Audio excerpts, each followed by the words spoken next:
Dengarkan baik-baik. Lihatlah panggung-panggung megah itu.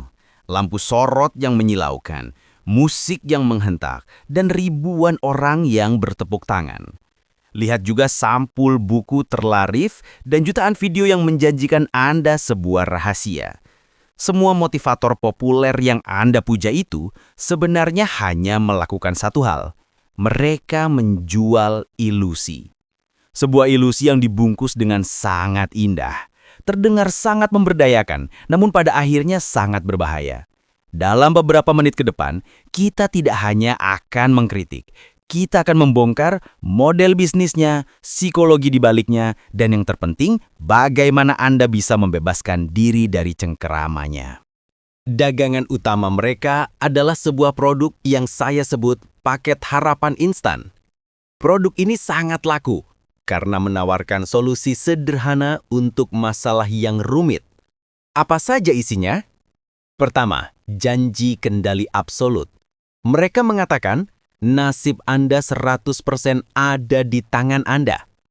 Ini terdengar hebat, tapi ini adalah kebohongan yang halus. Ya, kita punya kendali atas usaha dan sikap kita, tapi mengabaikan faktor eksternal seperti kondisi ekonomi, keberuntungan, atau bahkan di mana kita lahir adalah sebuah kenaifan. Janji ini mempersiapkan Anda untuk merasa seperti dewa, tapi saat realita menghantam, Anda akan jatuh lebih keras. Kedua, formula kesuksesan yang universal. Mereka menjual ide bahwa ada satu formula, visualisasi, afirmasi, kerja keras yang akan berhasil untuk semua orang di segala situasi. Ini seperti menjual satu ukuran baju untuk semua bentuk tubuh. Tidak masuk akal. Ini mengabaikan kompleksitas unik dari setiap individu dan tantangan yang mereka hadapi. Dan yang paling cerdas, produk ini punya mekanisme pertahanan yang sempurna. Saat formula mereka tidak berhasil untuk Anda, mereka tidak pernah menyalahkan produknya. Mereka menyalahkan Anda. Pikiran Anda kurang positif.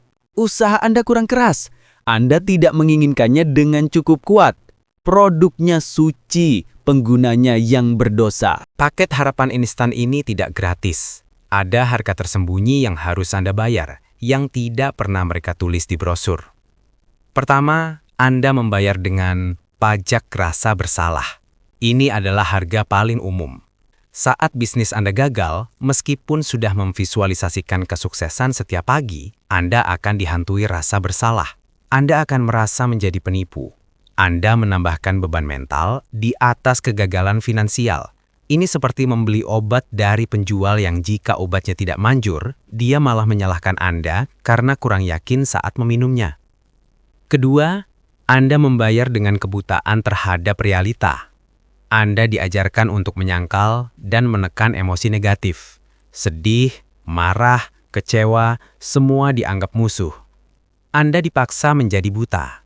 Anda tidak lagi bisa membaca sinyal bahaya yang diberikan oleh emosi Anda. Anda bertahan di pekerjaan beracun karena disuruh mencari sisi positifnya. Anda terus menyuntikkan dana ke proyek gagal karena pemenang tidak pernah menyerah. Anda mengabaikan data dan fakta demi sebuah dogma positif yang rapuh. Ketiga, dan ini yang paling berbahaya, Anda membayar dengan kecanduan motivasi. Suntikan semangat dari seminar atau video motivasi itu terasa nikmat, tapi efeknya singkat, seperti kafein atau gula. Setelah efeknya hilang, Anda merasa hampa lagi. Anda butuh dosis berikutnya. Anda menjadi kecanduan. Anda terus-menerus mencari dorongan dari luar karena Anda tidak pernah diajari cara membangun mesin pendorong dari dalam. Anda menjadi konsumen seumur hidup. Dan itulah model bisnis mereka. Lalu, bagaimana cara membebaskan diri? Dengan berhenti menjadi konsumen dan mulai menjadi produsen. Produsen dari kekuatan Anda sendiri. Ini caranya. Pertama, jadilah ilmuwan, bukan pemuja. Saat Anda gagal, jangan buka buku motivasi. Buka buku catatan. Lakukan otopsi tanpa emosi. Apa hipotesis awal saya? Apa data yang saya dapatkan dari kegagalan ini? Apa variabel yang bisa saya ubah di eksperimen berikutnya? Perlakukan hidup Anda seperti laboratorium, bukan kuil pemujaan.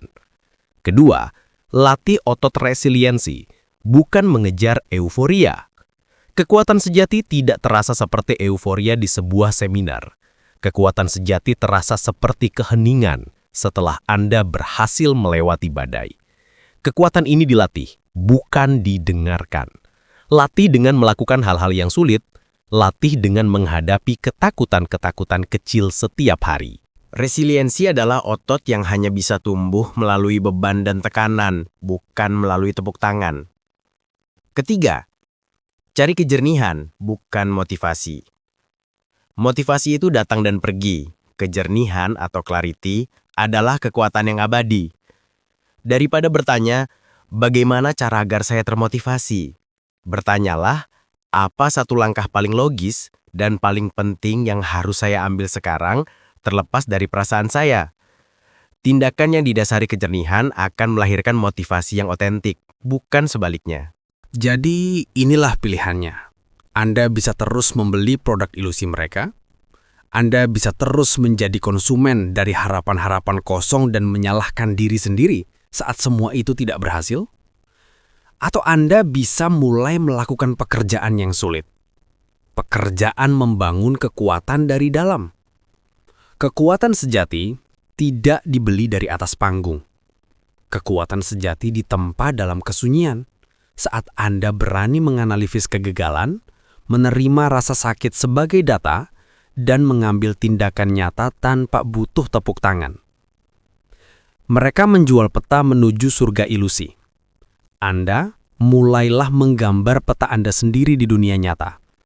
Karena peta yang Anda gambar dengan keringat dan air mata kegagalan adalah satu-satunya peta yang akan membawa Anda ke tujuan yang nyata.